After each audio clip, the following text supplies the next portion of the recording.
పల్లెటూరులో అయితే ఎంచక్కా పొయ్యిల మీద వేడి నీళ్ళు కాగబెట్టుకొని మరీ స్నానం చేస్తూ ఉండేవాళ్ళము.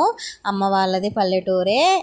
ఇంకా అప్పుడు కట్టెల పొయ్యి మీదే అండి వేడి నీళ్ళు అనేవి కాగబెట్టుకునే వాళ్ళం. ఇప్పుడు అత్తగారింటికి వచ్చిన తర్వాత ఇక్కడ గీజరు వాడుతున్నాము. ఈ గీజరు వాటర్తో స్నానం చేయడం వల్ల హెయిర్ ఫాల్, మొత్తం తల స్నానం చేసే హెయిర్ ఫాల్ వచ్చేస్తుంది. ఇంకా బాడీ పెయిన్స్ ఉన్నా సరే అసలు తగ్గడం లేదు. ఎంతైనా పొయ్యి మీద పెట్టుకున్న నీళ్ళకి కరెంట్ నీళ్ళకి చాలా డిఫరెన్స్ ఉంటుంది. పిల్లలకి కరెంట్ వాటర్ పోస్తే పెద్దగా వంట పట్టదనమాట.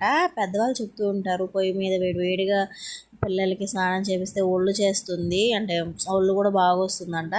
ఈ గీజర్ నీళ్ళు స్నానం చేపిస్తుంటే ఒళ్ళు కాదు కదా, ఉన్న ఒళ్ళు కరిగిపోతుంది.